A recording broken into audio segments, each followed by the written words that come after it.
Hello, welcome to part 2 of my overview of programming. So we're resuming where I left off. And last time I talked about basic data types for the most part. That's mostly what I talked about. And this time I'm going to talk about some more complicated data types. So let's start with structs. So I can make a struct. Let's call it pie because pie is delicious. And let's say it has inside of it string flavor equals apple. It's apple pie. Why not? Oh. I don't usually use structs, so let's see what's wrong. Cannot have instance property or field initializers in structs. Okay, cool. So I can't tell it what type of flavor it is. I can just tell it that it has a flavor, and I can tell it, wow, that's not how you spell slices at all. And I can tell it how many slices it has. So structs, like I said, I don't use them a whole lot because they are a value type. That will become very significant in a moment. I can also make a class cake classes, and these are very important. So one of the other things that you'll see a lot is that these have access identifiers. So there's a couple of these. Public means everybody can see this.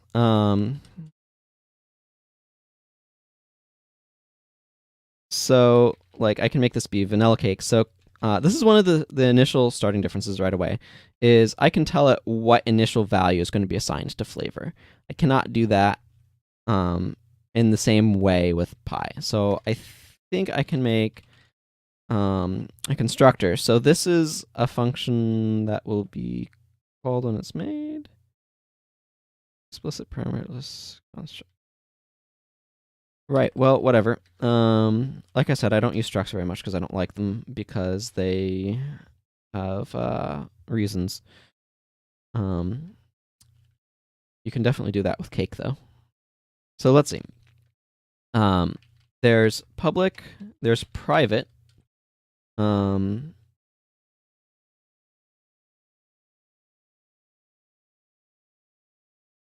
like, let's say this cake starts with 8 slices remaining. So this private means that only cake can see that value. There's also protected, which doesn't come up as much. I don't know. Let's make this a bool. Untouched equals true. It's an untouched cake. This means that its children can see it. So if I want to make a class, say, angel food cake, I can make it come from cake. And that means it will have everything cake has. It cannot see how many slices are remaining, but it can see whether or not it's touched or not. But only cake and angel food cake can see whether or not it's been touched. This does have flavor. So if I go over here and I make an angel food cake, let's call it yummy, and I make a new angel food cake, I can go into the angel food cake, and there's its flavor, right? I can see its flavor. It's, I don't know, its flavor. Let's make this almond with more D in it, because that's how almond is spelled. So I can come in here and I can add, say, a public int radius equals 5. I don't know. You'd probably want that to be like a decimal or something, but I made it an int. So then here we can see yummy has a radius, and I can make this 3 if I want to. Now if I make a cake, delicious, spelt incorrectly. This doesn't actually matter. Whatever. You know what? I'm going to call it food, because I don't feel like spelling. You'll notice that it has flavor, but it does not have chocolate. But it does not have a radius. Now I can come in here and I can make a public eat. I have to say what I'm doing with it. Not giving anything back. Okay. I'll talk about functions more in just a second, but I want to talk about this right here. So this can see untouched, right? It just saw it. It can see flavor. It can see radius. It cannot see slices remaining. But if I make a public eat over here, this can see slices remaining. So anyway, that's just kind of access stuff. There's one more, and that is internal. Internal is like public, but it can only be seen inside this program. Public can be seen by stuff that looks at this executable. So don't worry about it. Just know that internal and public are basically the same thing, but not quite. Okay. Let's get rid of those. Let's get rid of all of our delicious cakes, almond-flavored angel food cake and stuff. Let's talk about functions, because these are really useful. Functions are something like, let's just call this int add, int 1, int 2, and I can go return 1 plus 2. This is a function. It's not a very useful function because it's super redundant with just being able to add, but just to give an example, I can say that I equals add 3 and 5. And this means that I is going to then equal 8. You can do a lot of stuff in functions. They're very useful. These are arguments or parameters. Those are two different ways of calling them. This is a return type. It's what I get back out of the function. What data type. So I could, if I wanted to, make this a different data type. Void means it gives nothing back, which actually happens quite a lot. Most of the time you don't need something back. So I can make this compare instead of add, and that doesn't like it up there because now that doesn't exist. But then this can return a bool. If I switch this to, say, compare, and then go like this, that would return a bool back. This is now needs to be a bool, though, because you can't assign a bool to an int. That doesn't make any sense. So this is a function. Now, technically, this is a method.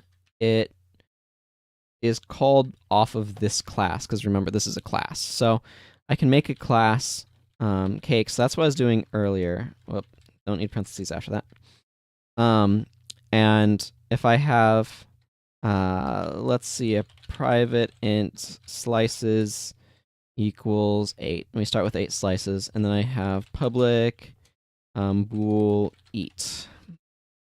Right? So I can go slices, or I can go if slices is greater than 0, so that means if we do have slices left, then slices minus minus return true. We ate a slice. Else, return false. We weren't able to eat any slices, and now we're sad.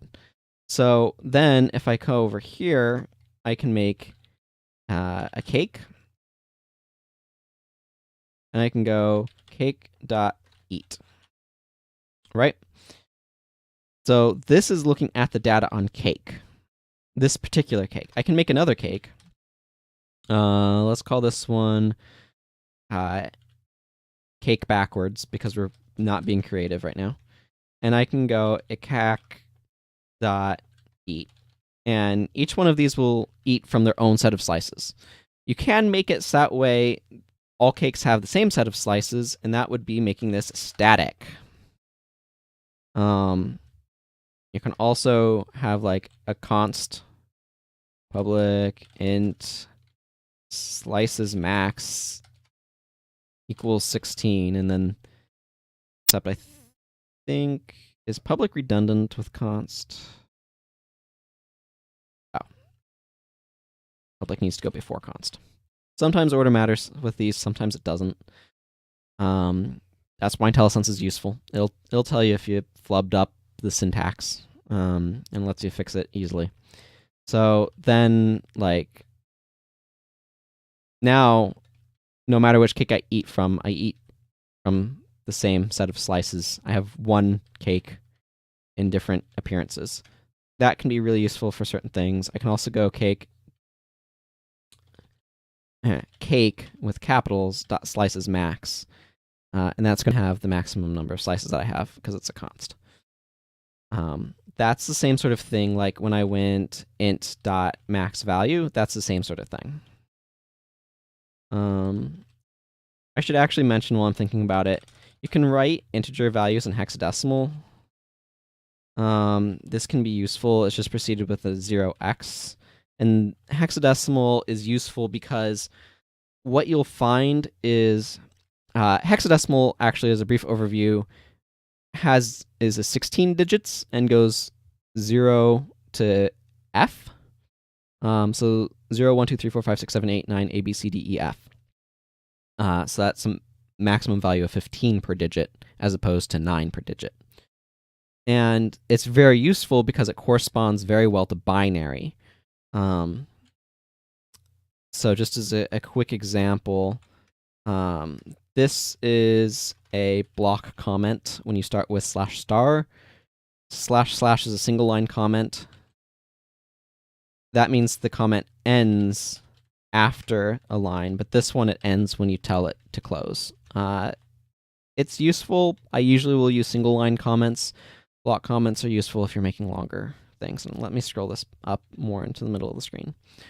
Okay, so if we look at 4 bits, okay, this is 4 bits. 0, 0, 0, 0. This is equal to 0, as you might expect. That's equal to 1. That's equal to 2. Is equal to 3. Is equal to 4. The thing that you'll find is that that is equal to 15. So, in other words, like if I kept going, I could count all the way up to 15. And this is 8. This is 4, 2, 1. 1 plus 2 plus 4 is 7. So like 1 plus 2 is 3, plus 4 is 7, plus 8 is 15. That means that OXF is the same thing as 1111. This aligns 4 bits to a digit with hexadecimal, so it just makes it very convenient to do stuff with bits. It can actually be surprisingly useful. A really good example, color is typically stored. Actually, let me make a block comment again. This one doesn't have asterisks in front, that's fine. So color is usually stored in ARGB format, or sometimes it's RGBA. You have to know which one it is because otherwise this can mess with stuff, but this is for a 32-bit color. So it's stored basically in an integer. 32 bits fits into 4 bytes, bytes being 8 bits. So it's going to be usually written like, say, EE and then, I don't know, 57. Why not? So this first part right here, this is the alpha values, and 2 digits corresponds to 1 byte. This is 255. Then this is, I don't know, whatever that works out to when you convert 58 from hexadecimal to decimal. EE is something else. This is something else. So this is a useful way of representing color. So any of you artists out there might be familiar with representing color in hexadecimal. If you're actually curious about what color this is, let's find out. Let's see. So if I make a color object, because there's of course a color object,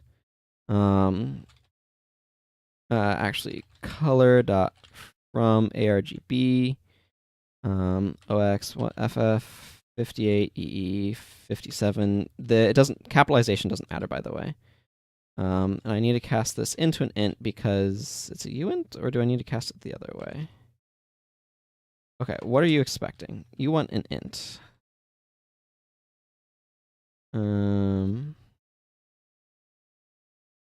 Yes, I know. Oh, right. I have to make this unchecked because technically, let me see if I'm remembering how to do this right. Okay. Technically, this is going to cause an underflow or an overflow. Underflow is basically, think of an integer goes from negative value to positive value. Underflow is where you go from the smallest negative value and you subtract 1, and that makes it be the biggest positive value. That's underflow. Overflow is where you have the biggest positive value, you add 1, or enough to go over, and you go to the smallest possible value. So basically, an integer, think of it as like it loops. Underflows where you loop going from the bottom to the top, and overflows where you go from the top to the bottom. Okay, so this color right now, we can't see it, but we can go back color equals color, and now when I run the form, yep, it's kind of a green. That makes a lot of sense. So we get kind of this green color. Yeah, so that's doing stuff with programming. We successfully ate a couple slices of cake as well, if we want to see. Static int static public int slices remaining returns slices. Static on a function means that you get to the function in the way that I will show you. So textbox.text equal cake dot slices. I went for the first slices instead of this one. Remaining, and that's an integer, so I need to turn it into a string with toString. Everything can use toString. It's all objects have toString. Now, like cake will by default have toString, but its toString is basically going to tell me that it's cake, which is not terribly useful. You can concatenate strings with plus and stuff. So I have 6 slices remaining, so you can see that I successfully ate 2 slices, one from this cake and one from this cake backwards. Let's see, what else should I cover? I talked about functions. Functions can get quite complicated. There's a lot of complicated ideas with them. I'll probably talk about some of those ideas when they come up. I talked about objects, sort of. Inheritance is this idea that I talked about very briefly. It will come up with some of the stuff that I want to make, but I'll go into why it's useful and when to use it at that time. At least in more detail. Talked about assigning stuff, calling things. I don't have any sort of checklist, so I'm just kind of mentally running through. Yeah, so I feel like I've talked about most of what I want to talk about from this standpoint. Let's make this do something. Let's see. I have 13 minutes left in my half an hour, so let's make this do something. What should I make this do? How about let's make this do a very simple integer-only calculator, because I think I can do that pretty quickly. So we'll want our text box. Something else, actually, now that I'm thinking about it, I'll talk about in a moment. So let's not get ahead of ourselves. Okay, so here's a button. You can click it and it does stuff. I'm going to call this button. So one other thing about variables, they have to be a solid string. You can't have spaces in them. You can have underscores. You can have numbers. You cannot start with a number. You can start with an underscore. You can, of course, have letters. Capitalization, 100% absolutely matters. Okay, so let's call this button 0, because we're going to need a 0. And let's have this 0. Cool. Okay. So let's just make a bunch of these. I might have made too many. We'll find out. 1 has 1. I'm just going underscore 2. I'm going. Okay, so you can see how this can be a little tedious at times. There's not a whole lot I can. Well, I could speed this up by implementing this programmatically, but I think it's useful to see also making these. Let's see, that's going to be 4. I'm just going to position them first. 6, 7. Okay, and normally 0 would go there, but I'm putting 9 there, so whatever. So I'm going to do this in 2 steps. Actually, I'm going to click that little pin to get that to stick there, because I'm just editing a lot of these. Normally, I like it to retract, because it gives more space. But while you're editing a bunch of stuff like this, pinning it is really useful. So right now, these aren't going to do a whole lot, and I need to tell them to start doing stuff. That's 9, 8, 7. And I don't truly have to name these, but it's a really good idea to name your stuff so you can find it and you know what it is. And this is 4, and I think I labeled 3. Okay, cool. Okay, that's going to be our calculated display, and I can just group select those. It will, there's some amount of snapping that goes on. It does it based upon which one you're dragging, so that could be relevant. So let's paste 4 more of these. Let's move this over a little bit. Okay.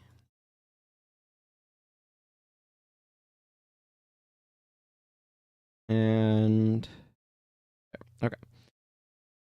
So we're going to call this one plus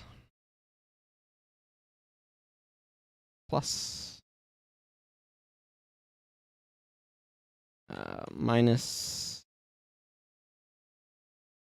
times divide. Okay. And then this is going to be equals, because sometimes you need an equals button, I guess. Okay, so that one's already called plus. This one, I want to call this one minus. This one I'm going to call times, and this one is going to be divide, and equals. Okay. So what we're going to need is integer current number. So we don't have a value for a current number, and we're going to need our, let's call this tally. Okay. So when we start off with, we want textbox.text to equal tally.toString. So the next thing that we need to do then is we need to make pushing the buttons do something. So let's do this. Double-clicking on these is going to add something called an event. So this hooks into the button and says, when I push this button, it runs this bit of code. Events are very useful. I will be using them more in the future. Okay, so now I've made a bunch of events. So what I want to do is I want to take current number times equals 10. So remember, when you click on a button, it adds a digit, right? So what I'm doing is I'm adding a 0 digit right here. Times equals 10. That adds a 0 digit. And I'm going to need to add a 0 digit to each and every single one of these. So when it starts at 0, this isn't going to do a whole lot. So this is going to be times 10, and then this is going to be current number plus equals 1. Okay, and that's going to do exactly what we want. Now I'm going to copy and paste it. Secret about programming is there's a lot of copy and paste, and you can really screw yourself over if you forget. Like, if I forget to change this to a 9, then pushing my 9 button is going to make it add it in a 1 digit instead. So I'm just going to make sure I get every one of these. Okay, so this is going to make a lot of sense in just a moment. Now the next thing that I want to do is I want to take textbox.text equals current number dot toString. Now you've noticed we haven't added a clear button. That's fine. We're going to basically just work with times it by 0 if you want to get rid of everything. Yeah. Because that works. Okay. So now we have this. If we run what we have so far, we can add digits. Hey, look at that. Isn't that cool? Now, this is an overflow problem, folks. I'm adding too many digits, and it's making the number bigger than what I can hold in this. So we might want to change it to a long to be able to hold more space, or even a decimal. Actually, a decimal would be a great idea. I should change that to a decimal. So I'm going to do that. These buttons don't do anything right now, though, because I haven't told them to do anything. But let's go ahead and go up here, and let's change these from int to decimal, because that's going to allow them to be able to store bigger values and stuff. Okay. This is something really useful. It's called a region. You'll see what it does in just a second. I'm going to call this number buttons. I'm going to come down here to the bottom of this, and I'm going to make another hashtag region, because most people call that a hashtag of an octothorpe.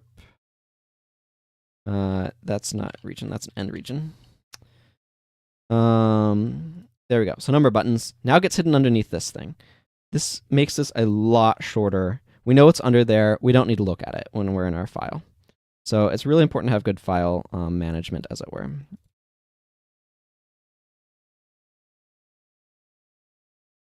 Okay. So when we click plus, what we want to do is we want to take, let's see, okay,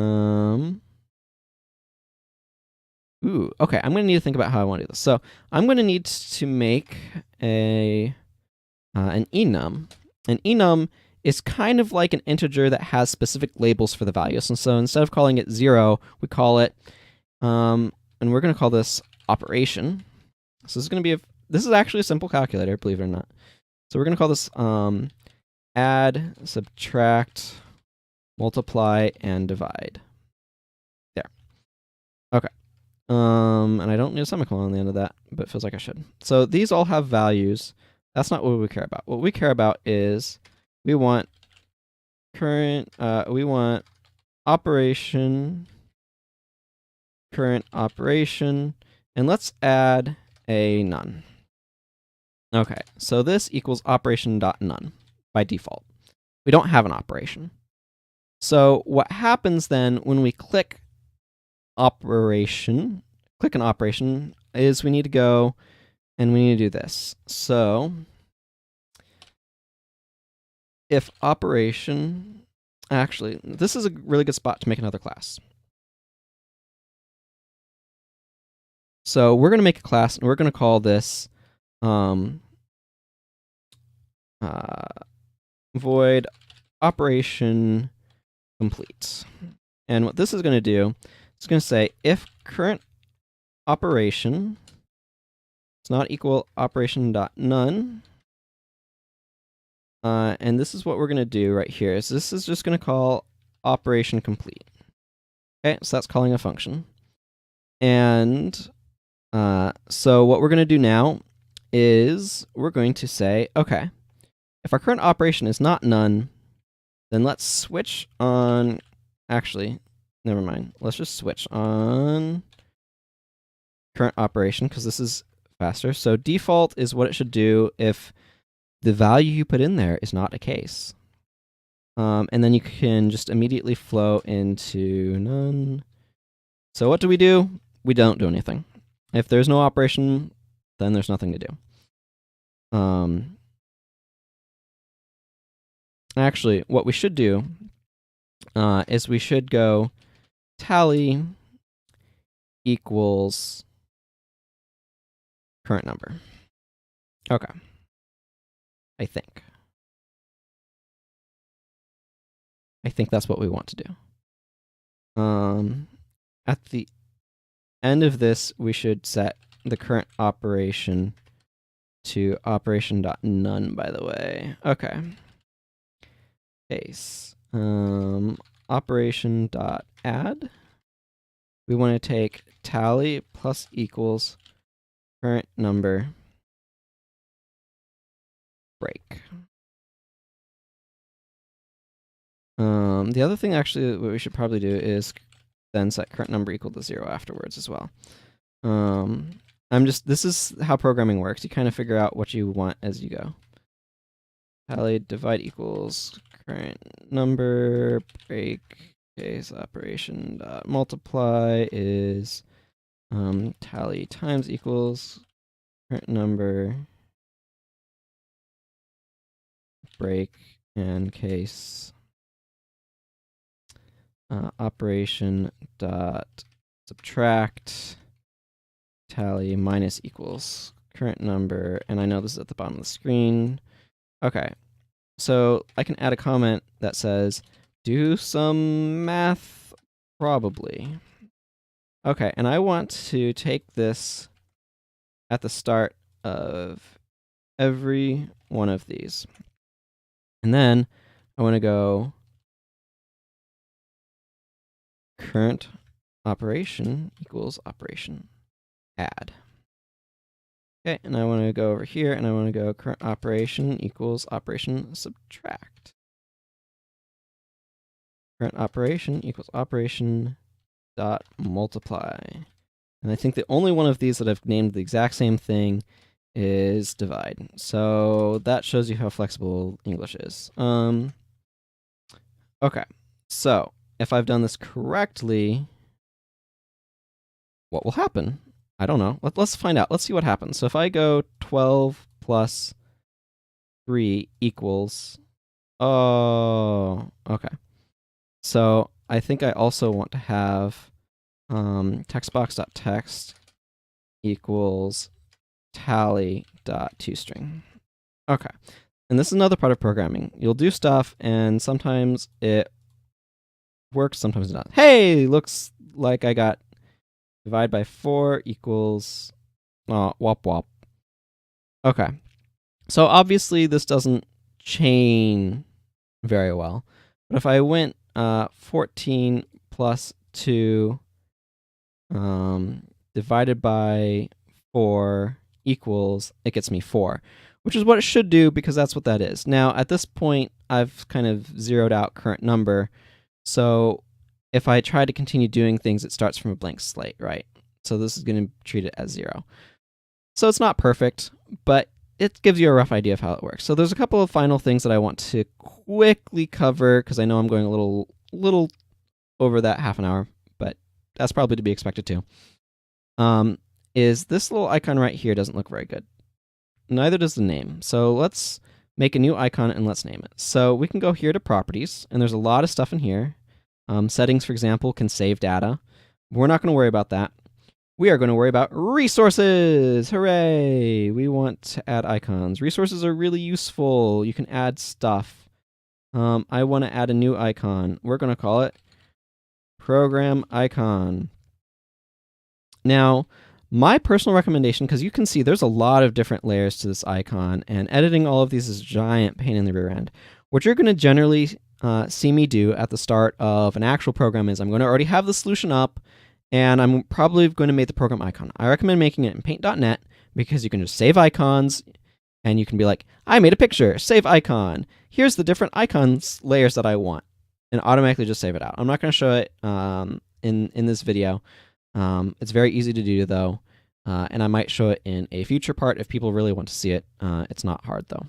Okay, so we aren't going to care about most of these. Let's see. How can I... let's just go down here to 32 by 32. So I'm not going to edit all of these. You can edit them in this.